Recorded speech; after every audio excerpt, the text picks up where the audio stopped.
Karena itulah untuk menunjukkan kesungguhan itu, bagian terakhir kita, Nabi memberikan 3 amalan utama.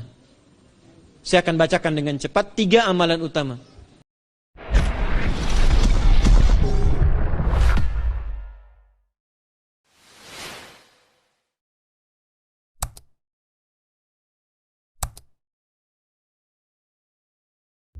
Begini, apakah semua orang yang puasa bisa mendapatkan 4 kemuliaan tadi atau tidak?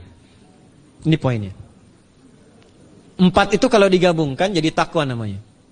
Singkatnya, apakah semua orang puasa pasti bertakwa? Ya, tanyakan Al-Quran. Apa jawaban Allah di Al-Quran?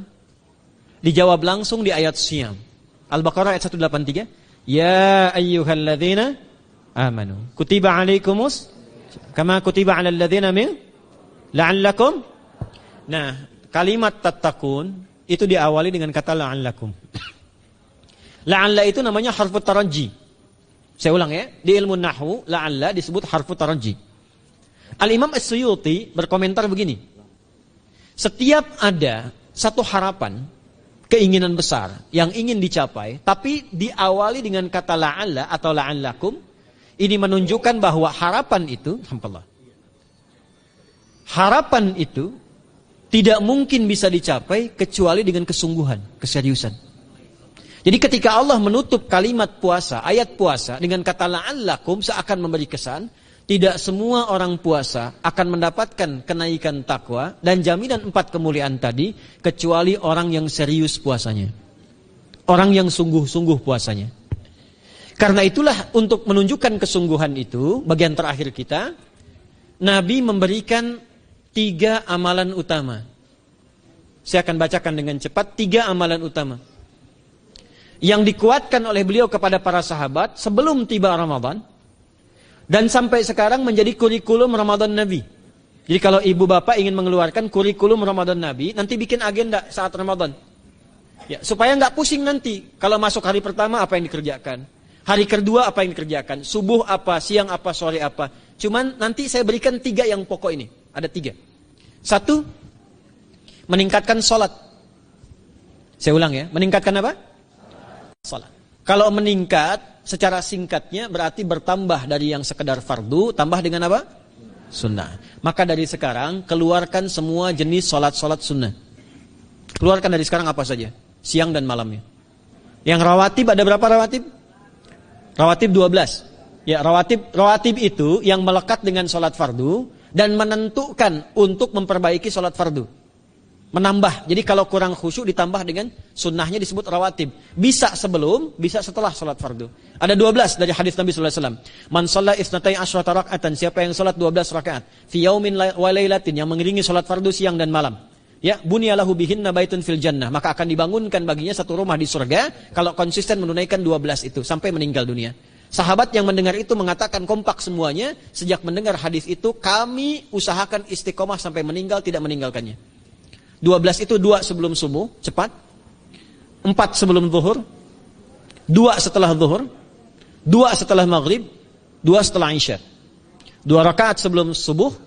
4 rakaat sebelum zuhur. Kalau nggak bisa 4 rakaat, karena terbatas waktunya, boleh 2 rakaat. Khusus untuk sebelum zuhur. Kalau nggak bisa 4, boleh berapa? 2. Dalilnya hadis Ibnu Umar radhiyallahu taala anhuma. Kata beliau, hafidtu asyra rakaatin. Saya hafal 10 rakaat dari Nabi SAW salat sunnah. Maka menyebutkan sebelum zuhur 2 rakaat.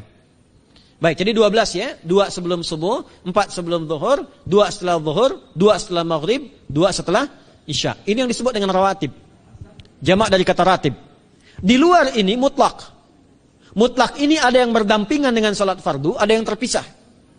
Contoh yang berdampingan, 4 rakaat sebelum asar. 4 rakaat ini bukan disebut rawatib, tapi salat mutlak. Cuma waktunya berdampingan dengan salat fardu. Jadi dia nggak memengaruhi sholat fardu, cuma punya keutamaan sendiri. Apa keutamaannya? Hadis Ibnu Umar radhiyallahu taala anhuma, ketika beliau menyampaikan qala Nabi sallallahu alaihi wasallam rahimallahu ra'an shalla qabla al-asri arba'an. Allah akan menambahkan rahmat pada orang yang terbiasa sholat 4 rakaat sunnah sebelum sholat asar. Jelas ya? Baik. Kemudian apalagi setelah itu? Sholat di antara 2 adzan dan 2 adzan ini, adzan dan iqamah. Ya, di antara adzan dan iqamah. tahiyatul masjid. Apalagi misalnya salat duha.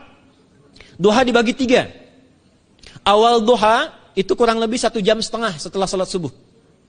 Subuh sekarang misal 4:30, maka jam 6 muncul awal duha. Namanya syuruk. Saya ulang, salat apa namanya? Syuruk itu salat awal duha. Jumlah rakaatnya 2 rakaat. Man shalal ghadata fil jama'ati thumma yaqudu yadhkurullah subhanahu wa ta'ala fa yusalli rak'ataini fa kana alaihi ka ajri umratin wa hajjin, ya ka ajri ummatin wa hajjin tamatan. Siapa yang salat subuh 2 rakaat dengan berjamaah, ya, dan umumnya kalau berjamaah bisa ke masjid di masjid. Kalau tak mampu ke masjid, tunaikan di rumahnya. Setelah itu tidak beranjak dulu, dia duduk untuk berzikir kepada Allah. Zikir itu bisa baca Quran. Quran surah 15 ayat 9 itu Quran disebut dengan zikir. Quran surah 54 ayat 17, 22, 32, 40 itu Quran disebut dengan zikir. Bisa baca Quran, bisa berdoa. Doa disebut dengan zikir. Quran surah ke-7 ayat 205. Ya.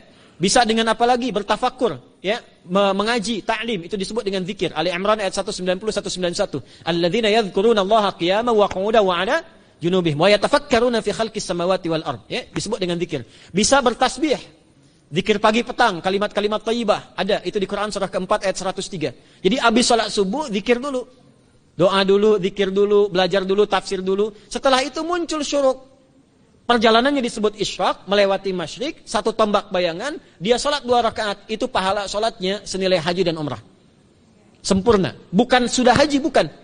Mau kemana? Ibu mau haji dulu? Tidak. Ya, hajinya nanti bulan Dzulhijjah. Tapi senilai haji dan umrah itu 2 rakaat. Awal duha disebut apa? Syuruk. Pertengahan duha sekitar jam 9 jam 10. Jumlahnya 2 sampai 4 rakaat. Ya, 2 sampai 4 rakaat. Apa fungsinya? 1, mengganti seluruh zikir yang ada dalam tubuh kita. Mata berzikir, telinga berzikir, lisan berzikir, bisa diganti dengan 2 rakaat duha. Itu waktunya pertengahan duha. Kurang lebih dari jam 8, 9, 10 lah, kurang lebih 3 jam itu, ya. Yang kedua, bisa menghambat atau menghentikan, menahan satu musibah umum. Misal ada kebanjiran nih atau macet nih.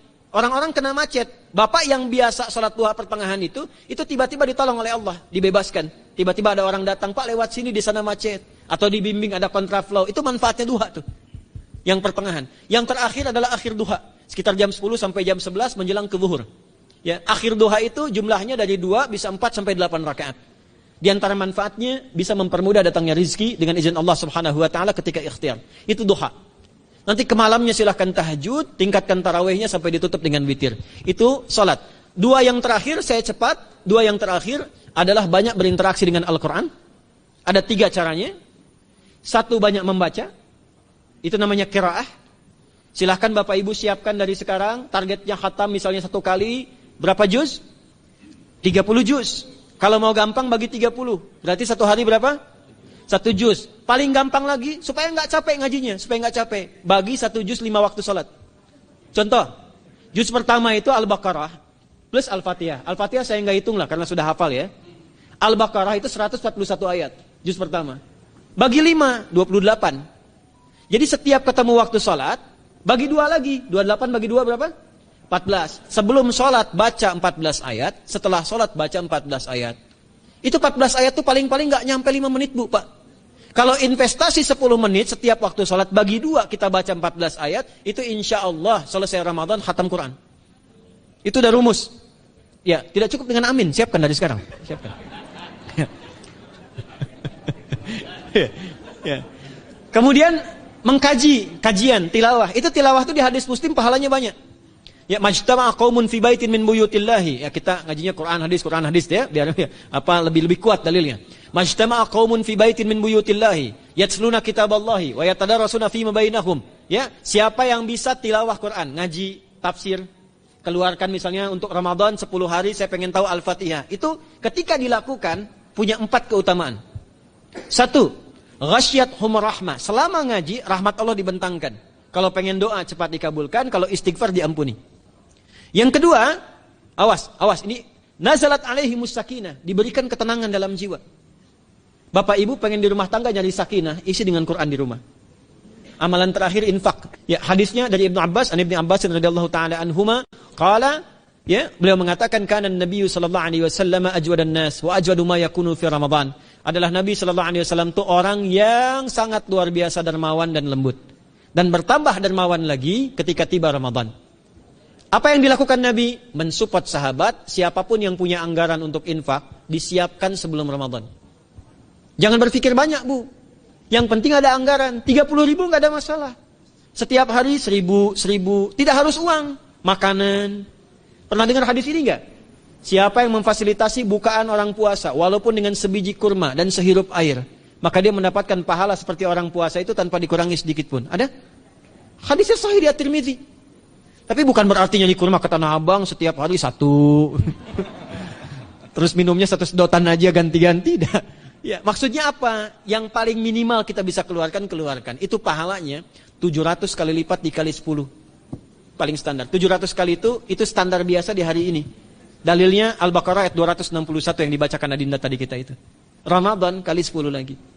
Maka dari itu disiapkan dari sekarang untuk infak. Kalau kami di desa itu, ibu saya selalu kalau Ramadan itu RT-nya setiap rumah. Ini untuk bukaan hari ini rumah A, rumah B, rumah C. Bukaan besok rumah A, rumah B, rumah C. Boleh tuh di PWM Pak dipraktikkan. Ya, misalnya anggota perserikatan siapa dikasih kesempatan. Mungkin nanti yang lain kurmanya, yang ini misalnya jeruknya, yang ini ininya. Setiap ada bukaan ya kirim ke yatimnya, ya kemudian ke pondok-pondok asuhan Muhammadiyah yang tadi disebutkan sekian ribu itu, cari pahala. Ya, saya kira itu yang bisa saya sampaikan sampai dengan batas waktu yang diberikan. Semoga bermanfaat dan semoga Allah Subhanahu wa taala memberikan kemuliaan kepada kita semua, kesehatan, dan saya yang terakhir saya ingin sampaikan doa penting. Tolong hafalkan doa ini. Dan ini doa yang diajarkan Nabi menjelang Ramadan. Supaya mendapatkan kesehatan, kekuatan, keselamatan untuk beribadah saat Ramadan. Hadisnya di At-Tirmidzi nomor hadis 3254. Qala, langsung saja qala Nabi sallallahu alaihi wasallam. Allahumma ahillahu alaina bil yumni wal iman was salamati wal islam rabbi wa rabbukallah. Nah, itu tolong nanti dihafalkan, tadi sudah direkam, dibimbing. Nanti ketika ditetapkan masuk awal Ramadan, bacakan itu.